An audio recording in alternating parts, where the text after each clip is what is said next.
What does decline look like before it becomes undeniable? Not a crash, not a headline recession. Sometimes it looks like a state still functioning, while the numbers underneath start slipping in the wrong direction. And right now, that pattern is showing up across 10 U.S. states. The country as a whole is still growing, but the Census Bureau says national population growth slowed to 0.5% over the last year. At the same time, 5 states actually lost people: California, Hawaii, New Mexico, Vermont, and West Virginia. That matters because population loss is rarely just a demographic story. It is often the first visible crack in a larger strain. Because when people leave or stop arriving, everything gets harder. Tax bases get thinner, school systems adjust, public services stretch, housing markets shift, and the pressure does not always arrive as a dramatic collapse. More often, it arrives as a series of smaller failures that keep stacking up. That is what makes this so easy to miss. Budgets are annual, liabilities are multi-year. A state can look stable in one fiscal year and still be drifting toward deeper trouble. Across the states, unfunded pension liabilities reached 49.1% of own source revenue by fiscal 2021. That is the kind of burden you do not always see in a headline surplus. But it is still there, quietly waiting. Then there is healthcare. As temporary Medicaid funding faded, state and local Medicaid spending jumped 19.2% in 2024. Again, that does not always feel like a crisis in the moment, but it becomes one when revenue cools and the bills keep rising. So let's start with the states where the warning lights are already blinking.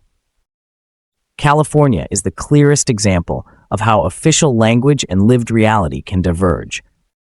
The state still has enormous economic power. It still anchors industries, innovation, and national growth. But the numbers are not simple. The Legislative Analyst's Office estimated a $68 billion budget problem for 2024-25 and warned of roughly $30 billion in annual operating deficits ahead. Meanwhile, officials have stressed balancing actions and belt tightening. Both things can be true at once. That is the point. A state can be powerful and still be under strain. It can be wealthy and still lose population.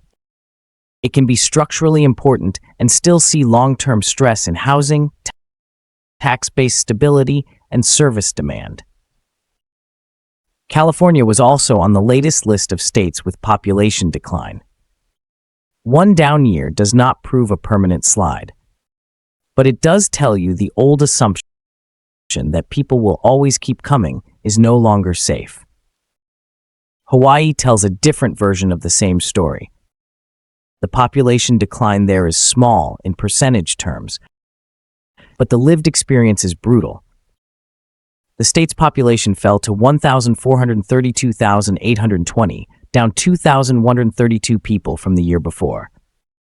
More importantly, it is down more than 22,000 from the April 2020 census base. And in Hawaii, affordability is the pressure point that keeps biting. The median value of an owner-occupied home is about $839,100. In a place like that, even a small population decline can feel less like a temporary dip and more like a slow squeeze. People do not just leave because they want to. Sometimes they leave because they cannot keep up. New Mexico shows how migration can turn warning signs into something sharper. It is also on the list of states that lost population from 2024 to 2025, and domestic migration is the main driver.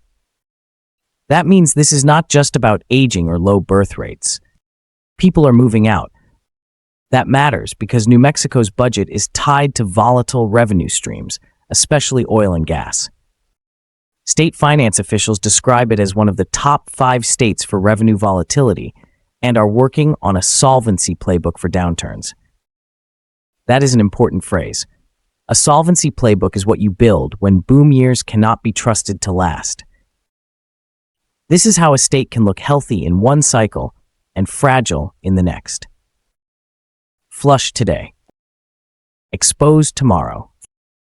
Vermont illustrates another kind of slow burn. Not layoffs, not bankruptcy, taxes. Property taxes in the state have risen 41% over the last 5 years, and officials have projected another average increase of 11.9% in 2026. That is the kind of pressure residents feel directly, even before they see any broader fiscal story. It shows up in bills, in conversations, in decisions about whether to stay. Vermont is also on the population decline list, so now the squeeze is clear.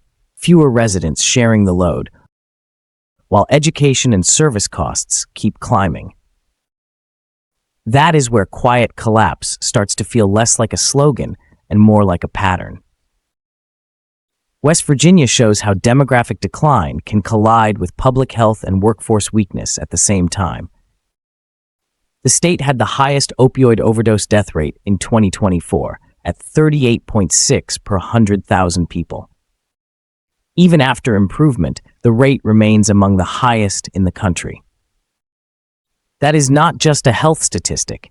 It is a workforce statistic, a family stability statistic, a public services statistic. West Virginia also lost population from 2024 to 2025, which means the base of working-age residents is shrinking while the burden of care remains heavy. Fewer people, more strain, less room to recover. And once you start looking for this pattern, it keeps appearing. New York's warning sign is structural rather than immediate.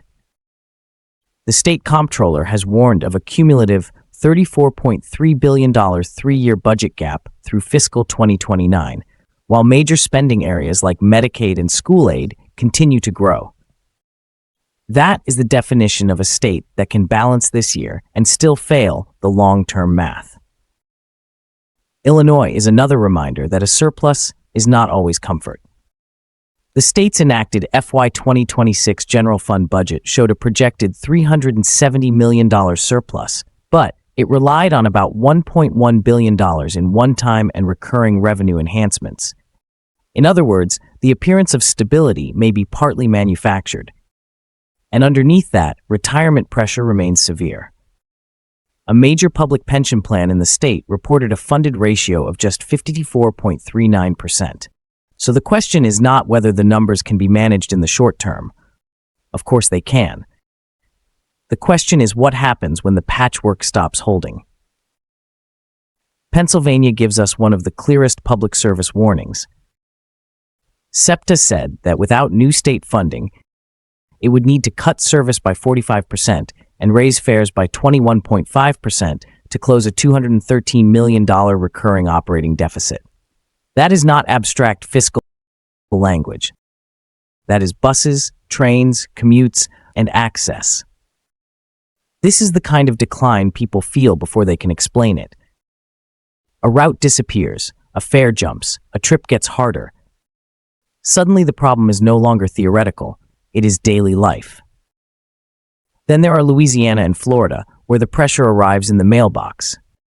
Bankrate's latest analysis put Louisiana's average homeowner's insurance premium at $6,274 and Florida's at $5,038, compared with a national average of $2,424. That is not a minor difference. That is a recurring cost shock that hits families month after month, especially those with fixed mortgages who cannot simply absorb another large expense. Officials may point to reforms, market stabilization efforts, or signs of relief. And those efforts matter. But the fact that even small improvements become headline news tells you how severe the underlying strain has been. Now, to be clear, this is not collapse everywhere, and it is not collapse in every system. Some trends are improving. Opioid death rates have fallen in many places from 2023 to 2024. State and local government employment nationally is above its pre-pandemic peak. So no, this is not a simple story of total breakdown. It is a story about stacking pressures. Population decline, structural budget gaps, visible service degradation, and unavoidable household costs. One of those can be managed. Two can be debated. When all three move in the wrong direction, the story changes. That is why the quiet decline is so hard to recognize at first. Each sign can be explained away on its own. One bad year, one volatile revenue source, one expensive insurance cycle, one transit cut, one population dip. But together, they start to look less like coincidence and more like drift. So the real question is not whether every one of these states is collapsing today. It is whether the country is watching temporary setbacks or the early stage of something deeper. Pick your state and track three numbers over time.